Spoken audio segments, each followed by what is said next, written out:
Oh man, the day has come, my friends. The day has come. Your boy Meet Kevin has finally purchased a Cybertruck. Take a look at this. It is complete. Well, at least the app says it's complete because, dang it, I have some second thoughts and I don't know. Look at this. It's complete. No trade-in. I'm gonna keep my Model S. I've got a wrap coming for the Model S. I think it's gonna look amazing. Pay with cash, complete. Scheduled delivery appointment still grayed out, but that's insurance. Complete, amount due 0. It's already paid. It's bought and paid for. But I have to say, I'm having a bit of a struggle. And there are two reasons I'm having a bit of a struggle. Number one was sort of reiterated by what Jerry Rig Everything just talked about when he said 3 things I hate about my Cybertruck after 13,000 miles. And he didn't mention one of the other problems that I have with the Cybertruck, which is not the Cybertruck's fault. It's not really Tesla's fault at all. But I'll start with the second reason first, and then I'll go into the Jerry Rig Everything reason. I have a Tesla Model X that I bought in 2017. Loved it. My dad rides my Black X now. It is the 7-seat version. And I'll tell you, when you use the 7-seat versions, you put those back couple up, and you got the bench in the middle, and stuff. You can't fit anything in the trunk. You're not fitting a stroller in there. You can't do anything. And I have a lot of children. You might not know this, but I have 7 kids. And that's no shame on you. In case you don't know, that's okay. I'll get to share that experience with you. Here is just a really quick sort of picture from the last couple days, but this is them all eating or getting ready to eat at lunch. That's Summer on the left. She's alive. She's actually coming off that feeding tube today for the first day, which is for all day, which is really exciting. Her identical twin is 2 over to the right. Anyway, so I got a lot of kids. And the Model X, even with 2 kids, is not functional. Like mom, dad, 2 kids, if you want passengers in that 3rd row, it's just not functional because you don't have room anymore for a stroller or bags or like, I don't know, a cooler of beer or drinks or whatever. I don't drink anymore, but that was just sort of a long ago thing. The Cybertruck kind of solves that because you have a big bed, but you still only have 5 seats in the front. And so I'm looking at this going, okay, well, mom, dad, 2 kids, well, I have the Model S. That works for that. If we want to take the babies, obviously there's no way that's ever going to fit. But the Cybertruck is pretty cool. I'm just trying to figure out, like, what do I actually need it for? I'm not going to be towing stuff. I don't really need a truck bed. It's just kind of badass, okay? Like, I've loved the Cybertruck since they've announced it. I want one. I want to wrap it. I want to upfit it. I want to do a lot of cool things to it. I'm really excited about it because I think it's cool and I think the kids are going to love it and everything. But then I came across this. Take a look at this. This is like a company that converts Sprinter vans. And this right here is the front. Driver seat, passenger seat, business style partition where they hang a TV. And then you have like this little thing you can open and close right here. 2 captain's chairs with drawers underneath them. And, it kind of looks like the inside of a jet almost. And I'll page through some of these over here. This is pretty cool. And I want to give you some price comparisons here in just a moment. But you flip over to the other side. You get 2 more captain's chairs. So you got 4 captain's chairs in the back. These almost lie down and kick out, and you could put tables out between them. So it's almost like a mobile office, which is cool because if I ever wanted to take, the entire office somewhere, we could go somewhere with one team, and you could actually, or one vehicle, and you can configure this in a way where they'll put a table in the middle, and then you could kind of do like a full round bench and make it more of like an office setup. Or in addition, I could also put latch systems on all of these, so I can put in all of my kids' car seats. And like, this is kind of sick. I don't need, the drink container, so we get rid of all that anyway. And you have storage in the back on top of that. And these are pretty tall, the Sprinters, so you can stack stuff up there. But it's, it's a functional vehicle. There's, we could fit the entire family in there, plus a nanny, all the kids, and the driver could be separated from the noise. So like from a family point of view, this is really, really functional.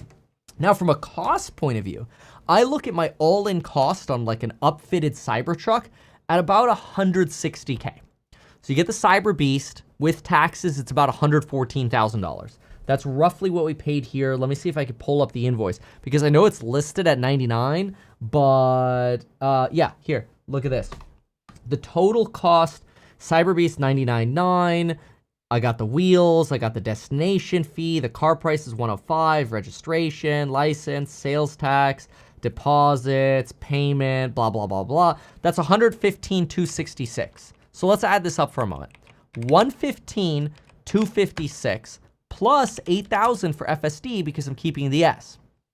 That's $123,000 plus wrap. Wrap's gonna cost me about $4,000 plus upfitting that I wanna do, which is probably gonna be somewhere around another, call it 50K or something like that. Like Unplugged Performance, they're great people, they're wonderful. There are a lot of really cool things you could do. You could lift the truck, you could put light bars on the top, on the front, on the hood. There's so many cool things you could do upfitting these. It's amazing.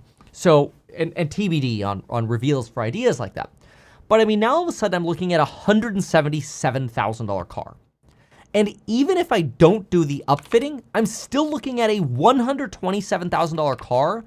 And I know it's gonna depreciate like a rock because Elon's, new models are probably just different variants of existing vehicles at lower prices.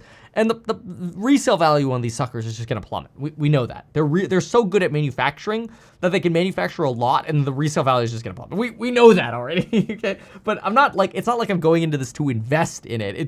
It's cool. I really like it. But then I look at the cost of that Sprinter van. And with Starlink, tables, Starlink, shout out to Elon, okay? Starlink, tables, the color I want, fit 2 people in the front, my entire family in the back, plus a helper, or maybe the older kid up front with 1 adult, and however you want to do it, right? You have storage for all your stuff. You could use it for a team meeting rather than with the Cybertruck. You're still only fitting 5 people. I really wanted the Cybertruck when they pitched it as a 6-person vehicle. I was bummed that they got rid of that little center console thing in front.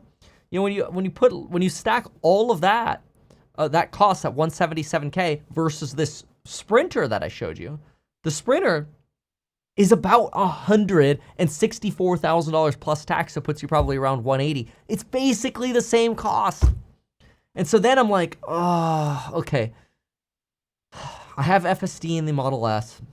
Do I really need the Cybertruck? It is kind of cool. It's really cool. Like, do you just sell the Model S, but you're going to take a big L on the Model S, and you could transfer FSD, but you're still going to be out after upfitting everything like, 120 something K, or maybe 100K or whatever? Or do you go for something super functional, or do you just go degen and go for both? I don't think that's necessarily good. None of this is like wise or like financially savvy, but it's like, it's family, it's fun. But then listen to this. And I, me, I don't have sponsors on the channel, so this matters less. It's very rare that I pitch sponsors anymore. Like occasionally I'll pitch my old school life insurance sponsorship or Weeble sponsorship, metkevin.com/life, metkevin.com/Weeble. But I almost never take sponsorships. And I kind of am in a place where I'm just sort of like, we just don't need sponsors, thankfully, knock on wood. And we appreciate all of your support, obviously, on the courses on building your wealth, or just watching the content for free, or supporting the various businesses, whether you're a stock hack client or a house hack client, or you're investing in house hack for the 5% yield plus upside in the company that we're offering, househack.com. You can learn about that over there. It's kind of cool. Good way to diversify from the stock market at all-time highs. 100% of the upside in the company value, and you get a 5% yield. Pretty cool. Househack.com. Read about the details there. This video is not a solicitation. But when you compare these, and then you hear stuff like this, it is interesting because I am also very politically neutral, and just listen to what he says. Where I segued into a rather glorious finished the edit and sent the video off to the brand as a preview, and when I the video where I personally I think the larger recalls are still to come. It was at this point in the future. The motor does need to be swapped out, but they don't have replacements for that just yet, and we'll get ours in the future. Personally, I think the larger recalls are still to come.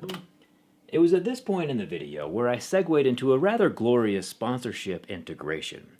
And when I finished the edit and sent the video off to the brand as a preview, they responded back, and I quote, "We would rather not be featured alongside Cybertruck content at this time," which is 100% understandable and actually speaks volume to the polarization of the Cybertruck when a well-respected brand that you've all heard of decides not to be featured alongside a Cybertruck because it would hurt their brand more than help them. And I don't blame them in the slightest. Let's get back to the video.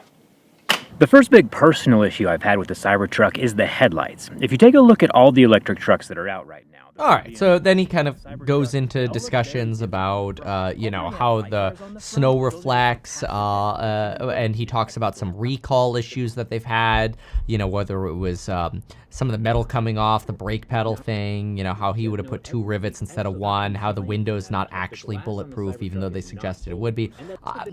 None of this stuff really matters to me, like this loose bolt or, backup camera not working. I'm not really worried about any of this stuff. This is just the nature of sort of V1 ownership of stuff.